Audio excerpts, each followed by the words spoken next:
ममता बनर्जी कोलकाता में जिस तरह से ईडी के अधिकारियों से भिड़ गई और जिस तरह से ईडी पर गंभीर सवाल खड़ा करते हुए ममता बनर्जी नजर आई। ममता बनर्जी का कहना था कि ये सब मोदी सरकार के सिखाने पर आए हैं और मोदी जी और अमित शाह के बोलने पर आए हैं, क्योंकि चुनावी मैनेजमेंट का जिम्मा संभाल रहा है ईडी और सीबीआई पश्चिम बंगाल में। ममता बनर्जी का कहना है, क्योंकि ममता बनर्जी के अनुसार पार्टी का अहम जानकारी को चोरी करने के लिए ईडी पहुंचा था पश्चिम बंगाल में, और जो प्रतीक जैन जो ममता बनर्जी के करीबी हैं, इन्हीं के घर और दफ्तर जो है, जो मतलब वो आपका पार्टी से जुड़ा हुआ दफ्तर है, तो पार्टी से जुड़ा हुआ दफ्तर पे आप छापेमारी करने जाइएगा तो पार्टी का तो राय लीजिएगा ना। तो पार्टी से राय भी नहीं लिए, पार्टी से बात भी नहीं किया, और सीधे जिस तरह से मतलब प्रतीक जैन का दफ्तर और आवास पे जो छापामारी हुआ, जिसके बाद प्रतीक जैन का आवास पर ही पहुंच गई ममता बनर्जी और भीड़ गई ईडी से। आइए पूरी खबर समझाएंगे, बताएंगे, वीडियो को अंत तक देखिएगा तभी समझ पाएंगे। नमस्कार, मेरा नाम विश्वजीत कुमार और आप देख रहे हैं वाक फॉर इंडिया न्यूज। खबर जिस तरह से आ रहा है आपका कि जो प्रतीक जैन जो है, आपका कल ही का एक घटना बताया जा रहा है, सुबह सुबह 7 बजे से ईडी पहुंच चुकी थी पश्चिम बंगाल, और कोलकाता में जिस तरह से खबर आया कि आपका 11 बजे से सारा बवाल शुरू हुआ, और जिस तरह से प्रतीक जैन का घर और दफ्तर पे जो छापेमारी हुआ, जिसके बाद ममता बनर्जी तुरंत प्रतीक जैन का घर पे पहुंची और घर का अंदर से जो पार्टी से जुड़ा हुआ जो कागज पत्र था, जो अहम जानकारी था, जो चुनाव से जुड़ा हुआ जो जानकारी था, उसको लेते हुए, एक फाइल लेते हुए घर से बाहर निकली। उसके बाद कार्यालय भी पहुंची प्रतीक जैन का, वहां से भी पार्टी से जुड़ा हुआ जितना मतलब संवेदनशील जानकारी था उसको इकट्ठा करके फाइल में रख के वहां से निकली ममता बनर्जी, और उसके बाद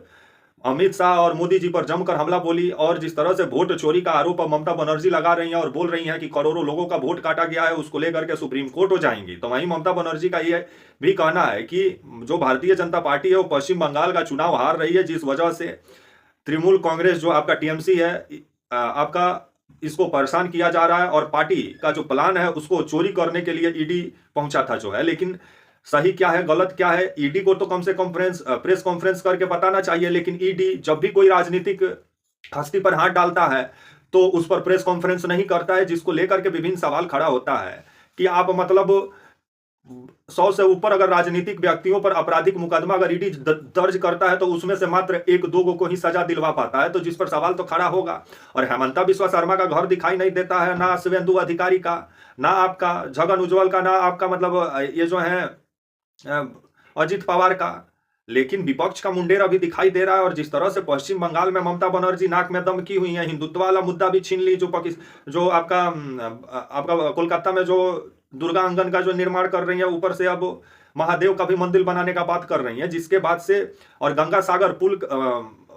आपका ब्रिज का भी उद्घाटन कर दिए हैं। तो आने वाले समय में भाजपा का हिंदुत्व वाला मुद्दा वैसा ही छीन लिया। तो भाजपा को समझ में नहीं आ रहा भाजपा करे तो करे क्या। अब जिस तरह से ईडी और सीबीआई ईडी पश्चिम बंगाल पहुंच चुका है, और ममता बनर्जी जिस तरह से आरोप लगा रही हैं कि ये छापेमारी करने लोग नहीं पहुंचे थे, क्योंकि ईडी का कहना है कि कोयला चोरी का पूरा मामला है, और ये आपका मामला 2014 से आपका 21 का बीच का बताया जाता है। 21 में मुकदमा दर्ज होता है। 6 साल से रजाई ओढ़ के मतलब घी पी रहा था आपका जो है ईडी, और ईडी ये सोच रहा होगा कि चुनाव आएगा पश्चिम बंगाल में तब चढ़ेंगे छापा मारने। तो मतलब आपको छापा मारे ही करना था, अगर इस केस को जांच ही करना था तो 6 साल से आप लोग सोए हुए थे। आप लोग मतलब इंतजार में बैठे थे कि पश्चिम बंगाल में चुनाव होगा तब हम लोग छापा मारने चलेंगे, ताकि इसके जरिए ममता बनर्जी को बदनाम किया जा सके। लेकिन ममता बनर्जी ईडी से ही भीड़ गई आपका जो है प्रतीक जैन का आवास के बाहर, और ममता बनर्जी का कहना था कि ये लोग जांच पड़ताल करने कुछ नहीं पहुंचे हैं, छापा मारने ये लोग टीएमसी जो है तृणमूल कांग्रेस जो पार्टी है हमारी, उसका अहम जानकारी चोरी करने के लिए लोग पहुंचे थे, पार्टी का जो प्लान है उसको चोरी करने के लिए लोग पहुंचे थे, जिस पर विभिन्न सवाल खड़ा होता है। अगर किसी पार्टी दफ्तर पे अगर आप छापेमारी करते हैं तो ये तो किसी का इशारे पर हो रहा होगा। प्रतीक जैन का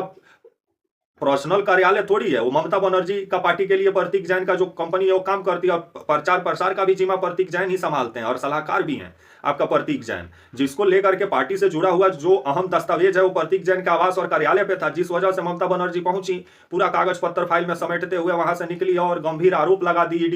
ईडी पर। और ममता बनर्जी का कहना था कि तृणमूल कांग्रेस का पार्टी प्लान चोरी करने के लिए लोग पहुंचे हुए थे, और पश्चिम बंगाल में ममता बनर्जी जो है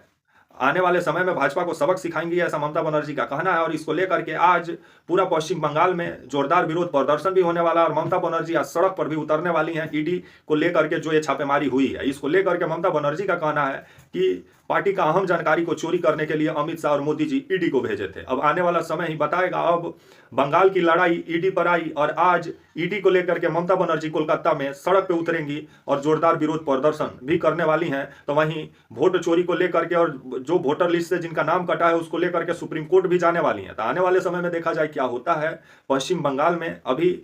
जो पश्चिम बंगाल का जो मुद्दा है वो छोड़ के अभी पश्चिम बंगाल की लड़ाई ईडी पर आई। तब तक के लिए आप मुझे इजाजत दीजिए और आप हमारे channel walk for India news को प्लीज लाइक और सब्सक्राइब और शेयर करना ना भूलें। तब तक के लिए नमस्कार, जय हिंद, वंदे मातरम।